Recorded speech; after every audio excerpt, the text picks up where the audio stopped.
भाजपा के विपक्ष के रूप में अगर कोई मजबूती से खड़ा है तो वो भीम आर्मी खड़ी, आज़ाद समाज पार्टी खड़ी, माननीय चंद्रशेखर आज़ाद जी खड़े हैं।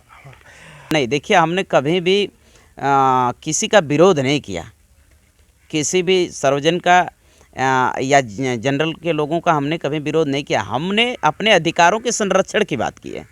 हमारे अधिकारों का जहाँ शोषण होता है, हमारे लोगों का जहाँ के साथ जहाँ अन्याय होता है, हम उनके संरक्षा की बात किए और न्याय की बात की। हमने किसी के अधिकारों को छीनने की बात नहीं करी है। सादगी अच्छे इंसानों की पहचान है, जो हम समझते हैं। सादगी सही व्यक्तित्व का और ईमानदार लोगों की पहचान है, इसलिए हम सादगी में रहते हैं। हमारे महापुरुषों ने कहा कि जो जिंदा कौमें होती हैं वो 5 साल इंतजार नहीं करती हैं, विरोध करती हैं। भीम आर्मी वही कर रही है।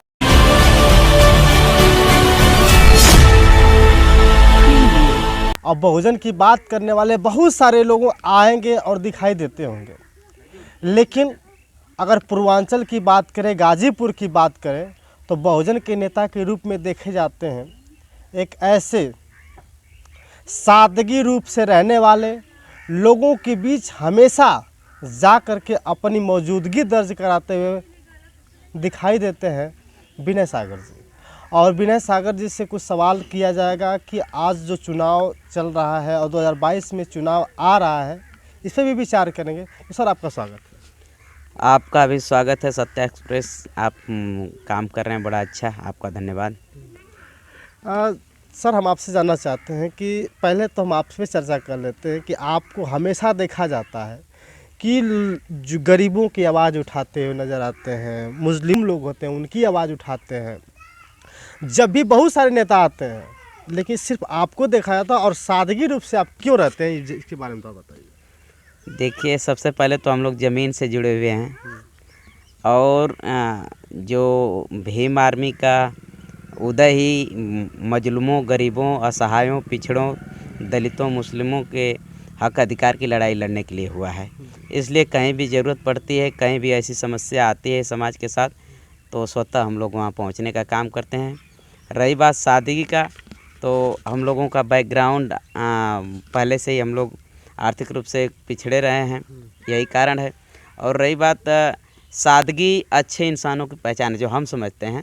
सादगी सही व्यक्तित्व का और ईमानदार लोगों की पहचान है, इसलिए हम सादगी में रहते हैं। लोग सवाल ये भी करते हैं विनय सागर जी, कहीं भी जा कर के जो परेशान किया जाता है उसके साथ जब जा कर के मिलजुल करके ऐसी लड़ाई लड़ते हैं, कहीं ऐसा लगता है कि भविष्य में आने की संभावना होगी कि विनय सागर जी के ऊपर कोई प्रहार भी कर सकता है। तो डर नहीं लगता आपको ऐसा काम करने में? देखिए, 2 चीज़ें। सबसे पहले तो ये जो हिम्मत है वो अपने महापुरुषों से मिली है और माननीय हम लोगों के गार्जियंस, माननीय भीम आर्मी के संस्थापक चंद्रशेखर आज़ाद जी से ये प्रेरणा मिलती है। और बहुत पहले से भी मेरे अंदर साहस रहा है और ये हम लोग मान के चलते हैं कि अगर जैसे बाबा साहब डॉक्टर भीमराव अंबेडकर जी ने कहा कि जुल्म करने वाले से ज़्यादा गुनहगार जुल्म सहने वाला होता है, तो उसको मान के वसीम बरेलवी जी ने भी कहा कि वसूलों पर जहाँ आँच आए टकराना ज़रूरी है, घर जिंदा हो तो जिंदा नजर आना ज़रूरी है। तो ये सब चीज़ें दिमाग में चलती हैं और काम करने का जुनून है। और कौन कब चला जाएगा इसका क्या गारंटी है, लेकिन फिर भी हिम्मत है काम करने का। हिम्मत है, मतलब कि काम करते रहूँगा, मरना तो सबको एक दिन निश्चित है। सर, और आपसे भी सवाल है, जैसे आपने बोला कि हमारे संस्थापक चंद्रशेखर आज़ाद जी भीम आर्मी के संस्थापक भी हैं और राष्ट्रीय अध्यक्ष भी हैं आज़ाद समाज पार्टी के। जी और आप भी आज़ाद समाज पार्टी से किसी पद पर आश्रित हैं? जी, मैं जोनल प्रभारी हूँ वाराणसी जोन का। अच्छा जी, जोनल प्रभारी हैं। तो सर, आपसे भी हम ये जानना चाहते हैं कि आज लगातार बात की जा रही है 2022 के चुनाव को लेकर के। 2022 में आज़ाद समाज पार्टी 403 विधानसभा पे लड़ने को तैयार है। जी हाँ। और कभी कभी भी बात आती है कि गठबंधन की बात भी आती है। तो गठबंधन अगर करना चाहे तो किससे करना चाहेंगे? देखिए, माननीय हम लोगों के मुखिया माननीय राष्ट्रीय अध्यक्ष जी चंद्रशेखर आज़ाद जी ने कई बार मंचों से कहे हैं और वही राष्ट्रीय नेतृत्व तय करेगा कि किससे हमारा गठबंधन होगा। और भाजपा को हराने के लिए जो भी मजबूत गठबंधन या वो मजबूत दिखेंगे उनके साथ हम गठबंधन से के साथ आने में हिचक नहीं हमें है जी। सर, आपने कहा कि भाजपा को हराने के लिए जी जनता का कुछ और सवाल होते हैं। अगर हम जब जनता के बीच जाते हैं तो वो लोग कहते हैं कि भीम आर्मी जो है, क्योंकि भीम आर्मी के संस्थापक ही आपके राष्ट्रीय अध्यक्ष हैं आज़ाद समाज पार्टी के, तो आपसे सवाल करना बनता है हमारा। लोग कहते हैं कि जो चंद्रशेखर आज़ाद जी वो भाजपा के लीडर हैं, भाजपा के दूत बनकर आए हुए हैं, भीम आर्मी की स्थापना कर ली है। क्या ये सही है या लोगों का बस भुलावा है? देखिए, आज लोगों की बहुत सी बातें चर्चा होती हैं, लेकिन सामान्य सी बात है, आप देख रहे हैं, पूरा देश देख रहा है। जब भी समाज में कई घटनाएं होती हैं, जहाँ भी समाज के साथ पीड़ा होती है, चाहे हमारी बहनों के साथ, चाहे गरीब मजलूमों के साथ, पिछड़ों के साथ, दलितों के साथ, अल्पसंख्यकों के साथ, हर जगह पे भीम आर्मी खड़ी होती है, माननीय चंद्रशेखर आज़ाद जी खड़े होते हैं। और आपको मैं बताना चाहूँगा, कई अनेकों उदाहरण हैं कि पूरे देश में अगर भाजपा के विपक्ष के रूप में अगर कोई मजबूती से खड़ा है तो वो भीम आर्मी खड़ी, आज़ाद समाज पार्टी खड़ी, माननीय चंद्रशेखर आज़ाद जी खड़े हैं। बसपा के साथ अगर मिल करके काम करने की बात की जाएगी जी, तो आपकी पार्टी क्या करेगी? हम लोगों के मुखिया माननीय चंद्रशेखर आज़ाद जी ने कई बार कह चुके हैं। उन्होंने कहा है कि हम बसपा के साथ गठबंधन के लिए सहमत हैं, तैयार हैं, हम मिलकर काम करना चाहते हैं, समाज को एकजुट होकर लेके आगे बढ़ना चाह रहे हैं जी। लोगों का कहना है कि धीरे धीरे जो है कि आज़ाद समाज पार्टी विलय हो जाएगी बहुजन समाज पार्टी में, क्योंकि बहुजन समाज पार्टी का सिंबल हाथी है मगर आज़ाद समाज पार्टी का अभी सिंबल नहीं आया है। देखिए, ये चीज़ें तकनीकी चीज़ें हैं। पार्टी के कोई भी जब पार्टी का रजिस्ट्रेशन होता है, पार्टी के रजिस्ट्रेशन निर्वाचन आयोग के कुछ कंडीशन है, पार्टियों कंडीशन है, उस हिसाब से उनको चुनाव चिन्ह अलर्ट होते हैं। हमें भी, हमारी पार्टी को भी जल्द ही चुनाव चिन्ह अलर्ट हो जाएंगे, चुनाव चूँकि नज़दीक है। आपने जय भीम फिल्म देखी होगी। जय भीम फिल्म की तरह ही ये घटना घटी है कासगंज में। कासगंज में है, जो कि बताया जा रहा है कि थाने में लड़का गया और थाने में ही अल्ताफ की बात कर रहे हैं। लोग कह रहे हैं कि नहीं पुलिस वाले मार दिए, लोग वो कुछ तो कर रहे हैं आत्महत्या। इस पर क्या आपका विचार? देखिए, पुलिस कस्टडी में थे अल्ताफ जी, और वहाँ के एसएसपी का बयान था या एसपी का कि वो जो लोअर पहने थे या जो भी कपड़ा पहने थे उसके नाड़े से उसने आत्महत्या कर ली जी। आपको बता दूं, और वहाँ टोटी से नाड़े को फंसा के आत्महत्या कर ली। और टोटी जब वहाँ के लोगों ने देखा तो टोटी ज़मीन से 2.5 या 3 फुट की ऊंचाई पे थी। तो ये सामान्य सी चर्चा है, और उनका कद लंबा था उससे, तो और एक नाड़े की रस्सी इतनी मजबूत नहीं होती है कि वो कोई उससे आत्महत्या कर लेगा। तो पूरी तरह से पुलिस प्रशासन ही इस हत्या का जिम्मेदार है, या पुलिस प्रशासन ने ही यह हत्या की है और जानबूझकर मनगढ़ंत कहानियाँ बता रहे हैं। और ये पूरी तरह से ये उत्तर प्रदेश की पुलिस या जहाँ भी भाजपा का शासन है, अधिकांश जगहों की ये पुलिस पूरी तरह से जो है कि निरंकुश हो गई है और गरीबों पे, मजलूमों पे लगातार अत्याचार कर रही है। 5 दिन पहले का और बयान आया था कि जो चंद्रशेखर आज़ाद हैं भीम आर्मी के संस्थापक, वो कह रहे हैं कि हम योगी जी जहाँ से चुनाव लड़ेंगे वहाँ से हम भी चुनाव लड़ेंगे। तो क्या लगता है कि अगर जहाँ से योगी जी चुनाव लड़ रहे हैं वहाँ से अगर महोदय लड़ते हैं चुनाव तो फिर क्या होगा? देखें, माननीय चंद्रशेखर आज़ाद जी बहुत स्पष्ट वक्ता हैं, उन्होंने अपनी बात रखी है और वो हम लोगों के मुखिया हैं, राष्ट्रीय अध्यक्ष हैं पार्टी के। और उन्होंने साफ शब्दों में कहा कि जहाँ से भी योगी इस राज्य के जो मुख्यमंत्री हैं जहाँ से भी चुनाव लड़ते हैं वहाँ से, चूँकि बार बार देखा गया है कि जानबूझ के पार्टियां जो है कि कमज़ोर प्रत्याशी उतारती हैं मजबूर प्रत्याशी के सामने, तो माननीय चंद्रशेखर आज़ाद जी आज इस देश के, मैं समझता हूं कि सबसे मजबूत प्रत्याशी होंगे योगी जी के साथ के खिलाफ चुनाव लड़ने के लिए। हाँ, और चाहिए अन्य पार्टियाँ, जो भी पार्टी हैं, सभी को चाहिए कि माननीय चंद्रशेखर आज़ाद जी का या तो खुद लड़े या तो माननीय चंद्रशेखर आज़ाद जी लड़ रहे हैं तो उनका समर्थन करें, स्वागत करें। एक चीज़ और है, आपकी पार्टी आज़ाद समाज पार्टी और बहुजन समाज पार्टी दोनों बहुजन की बात करती है, क्योंकि ये दोनों बहुजन की ही पार्टी है। तो अगर बहुजन समाज पार्टी की बात करें तो बहुजन समाज पार्टी की मुखिया बहन मायावती जी सर्वजन की बात करते हैं, और आज़ाद समाज पार्टी के जो मुखिया हैं वो बहुजन की बात करते हैं। अगर भविष्य में कभी सरकार बनती है आज़ाद समाज पार्टी के, तो ये सर्वजन के लिए काम करेगी कि बहुजन समाज पार्टी के लिए? बहुजन के देखिए, लिए काम बहुत सीधा सा सवाल आपका, साफ है, अच्छा है। सबसे पहले तो मैं बता दूं, हमारे महापुरुष जो थे, जो SC ST OBC माइनॉरिटीज़ देश का बहुजन समाज है, इनके साथ जो उत्पीड़न हुआ, इनके साथ इनका शोषण हुआ, इनके अधिकारों से इनको वंचित किया गया, इसीलिए हमारे महापुरुषों ने बहुजन हित की बात करी। और बाद में माननीय कांशीराम साहब ने बहुजन हिताय बहुजन सुखाय की बात करी।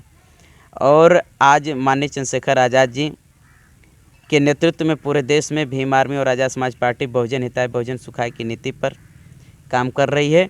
और जब सरकार यदि बनती है, हमारी सरकार यदि बनती है, हम इस जहाँ भी हमारी सरकार होती है, मान लीजिए उत्तर प्रदेश में हमारी सरकार बनती है, तो सबसे पहले जिनको अधिकारों से वंचित किया गया, उनको अधिकार उनको दिलाए जाएंगे।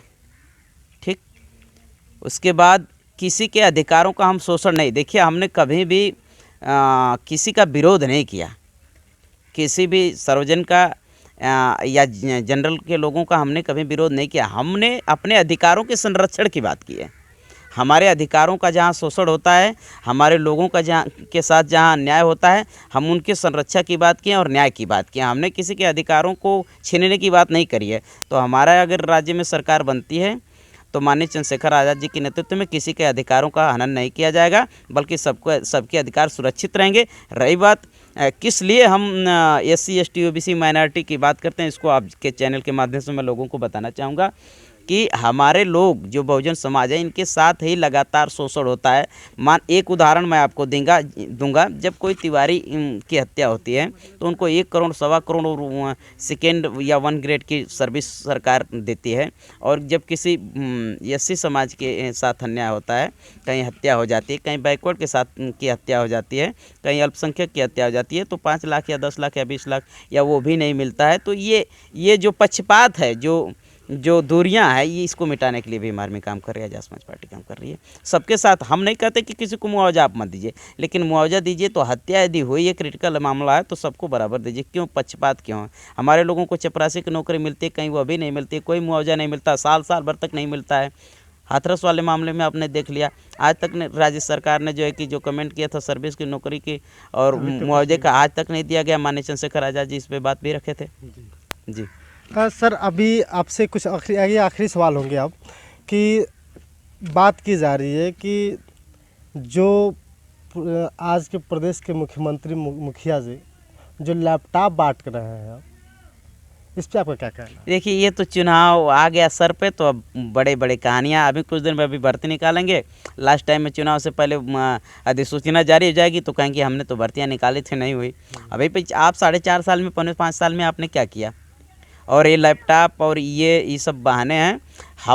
हमारी पार्टी का मानना है, माननीय चंद्रशेखर आज़ाद ने कहा कि हम अपने लोगों को, खासकर जो वंचित हैं अधिकारों से, उनको, और जो आरक्षण में जिनके लिए बैकलॉग खाली हैं उनके लिए, और जो रिक्तियां बन रही हैं उनके लिए, सबके लिए हम सर्विस की व्यवस्था करेंगे, नियुक्तियों की व्यवस्था करेंगे, नौकरी की व्यवस्था करेंगे, जिससे कि आदमी आपके लैपटॉप और आपके किसी लॉलीपॉप के चक्कर में न रहे, और वो अपनी सर्विस से कमा के जो है कि खुद भी लैपटॉप कितने खरीद सकता है और औरों को भी लैपटॉप दे सकता है। तो हम अस्थायी तौर पे रोजगार की बात करते हैं, रोजगार मिले लोगों को, गरीबों को। अब एक सवाल और आपके माइंड में आ गया, जिस पर चर्चा करना बहुत ज़रूरी है। जैसे क्या था, याद भूल गया, सभी सवाल भी याद है, बहुत अच्छा सवाल था। हाँ, एक सवाल और है सर, कि जैसे बहुजन समाज पार्टी की बात करें, आज़ाद समाज पार्टी की बात करें, दोनों गठबंधन के बारे में भी चर्चा की जा रही है कहीं कहीं। एक चीज़ और है कि बहुजन समाज पार्टी के जितने भी कार्यकर्ता हैं वो ज़मीन पे दिखाई नहीं देते हैं, और आपके जितने भी कार्यकर्ता हैं तुरंत ज़मीन पर चले जाते हैं, हड़ताल कर देते हैं, धरना दे देते हैं। तो लोगों का कहना है कहीं ना कहीं इस कार्य से जितने भी धरना देने वाले उनका नुकसान होता है। देखिए, ये तो इस पे हम विभाग की सीधी सी बात है। हमारे महापुरुषों ने कहा था कि जब मैंने अभी पहले बताया ही कि बाबा साहब अम्बेडकर जी ने कहा कि जुल्म करने वाले से ज़्यादा गुनहगार जुल्म सहने वाला होता है। तो जुल्म का प्रतिकार होना चाहिए, जुल्म का विरोध होना चाहिए। विरोध हम नहीं करेंगे। संविधान में भी इस बात की व्यवस्था है कि जब आपके अधिकारों का हनन होता है तो आपको धरना प्रदर्शन करने का राइट है, और हम उसी राइट का इस्तेमाल करते हैं, प्रयोग करते हैं और अपने अधिकारों को लेने की बात करते हैं। रही बात हमारे लोगों पे जो मुकदमे हो रहे हैं, चाहे कुछ भी है, देखिए अगर कहीं हमारी बहन के साथ, किसी बहन के साथ कहीं किसी के साथ अन्याय हो जाए, हत्या हो जाए, पुलिस प्रशासन मुकदमे नहीं दर्ज करती, हमारे लोगों को न्याय नहीं देती है, तो हमें धरना करना आवश्यक। हम चुप बैठ के क्या करेंगे? हमारे पास सरकार नहीं है, हम सत्ता में नहीं हैं, तो हम विरोध भी नहीं करें। हमारे महापुरुषों ने कहा कि जो जिंदा कौमें होती हैं वो 5 साल इंतज़ार नहीं करते हैं, विरोध करते हैं। भीम आर्मी वही कर रही है। वाह वाह।